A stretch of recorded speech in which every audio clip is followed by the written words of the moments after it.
இந்த புத்தகத்தை சூழ உள்ள கிராமங்களுடைய பெயர்களை சொன்னார்.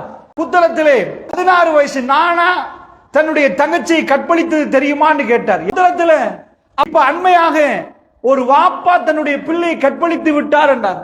தெரியுமான்னு கேட்டார். புத்தகத்தை சேர்ந்த 5 பெண்கள் இருக்கிறார்களாம். நான் கேட்டேன், பக்கத்துள்ள வீடுகளுக்கு விளங்காதான் இப்படி வந்து சேர்ந்தால் 5 பெண்கள் அவர்கள் பலர்கள் ஐஸ் அடிக்கிறார்களாம். புத்தகத்திலே முஸ்லீம் பொம்பளை பிள்ளைகளும் இந்த மாதிரி இருக்கிறார்களா என்று சொல்லுகிற அளவுக்கு அதிபயங்கரமான ஒரு சூழலில் நாம் தள்ளப்பட்டிருக்கிறோம். உம்மாமார்களாம், அல்லாஹ்வுடைய நல்லடியார்கள், அல்லாஹ் மீது ஆணையாக அவர் சொன்ன விஷயம் கேட்கிற நேரத்தில், ஏனென்றால் அவர் சொன்ன விஷயம் அவருக்கு நடந்த சம்பவத்தை அவர் சொல்கிறார். கேட்கிற நேரம் மேல் புல்லரிக்கிறது.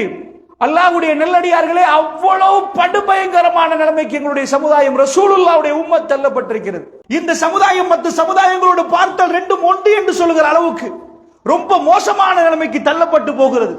இது இப்படியே போனால் சிகரெட் அடிப்பது போன்று ஐஸ் அடிப்பார்கள் போலாண்டார். அவரும் அவருடைய நண்பர்களும் ஐஸில் இருக்கிறார்கள். அவருக்கு மகள் தெரியவில்லை அப்படி என்று சொன்னார். ஒரு பொம்பளை புள்ள ஐஸ் பயன்படுத்துறார்.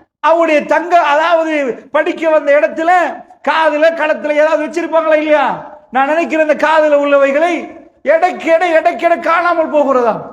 என்னப்பா இது தொலைகிறது ஒரு தடவை, சரி இது ஏன் என்று தேடி பார்த்தால் அந்த பொம்பளை புள்ள அவ காதலிக்க கூடிய பையனுக்கு ஐஸ் அடிக்கிறதுக்காக வேண்டி இதை கலட்டி விற்பதற்கு கொடுத்தால் பல தடவை வீட்டுக்கு காணாமல் போய்விட்டது என்று சமாளித்து விட்டாலாம். ஹெரோயின் பயன்படுத்தினால் இவர் தூள்கார் என்று தெரிஞ்சிடும். அந்த உருவம், அந்த வடிவம் அது தெரிஞ்சிடும்.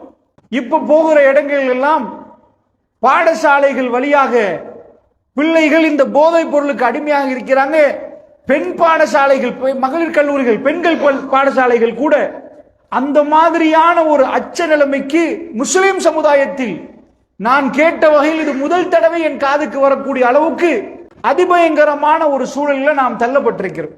நாம் தண்ணியைத்தான் ஹராமா பார்க்கிறோம். சாராயமா தப்பு, ஹராம். எங்க பிள்ளைகளுக்கு சின்ன காலத்துல இருந்து அது புகை சம்பந்தமான விஷயங்களை நான் அவ்வளவு பெருசாக அலட்டுவது இல்லை. அது என்ன புகைத்தானே போகுது என்ற தண்ணி சாராயம் அந்த லெவல்ல போனால் அது ஹராம் என்ற ஒரு வியூவை கொடுத்தாலும் இது சம்பந்தமாக பிள்ளைகளுக்குள் கொடுக்கப்படாததனால் எங்க திரும்பினாலும் நமக்கு தக்வாவை பற்றி பேசுங்கள் என்று சொல்லுவதை விட, மார்க்க ரீதியாக வேற தலைப்புகளை சொல்லுவதை விட போதைப் பொருளை பேசலாமான்னு கேட்கிறார்கள். அதனுடைய விளைவு இப்ப அதிகமான ஊர்களில் நாம் போகிற நேரம், பொதுவாக பாடசாலைகளுக்குள் நாம் போனால் அந்த பாடசாலைகள் பிள்ளைகளை எப்படி மோட்டிவேட் பண்றது, அவங்களை எப்படி ஆர்வப்படுத்துறது,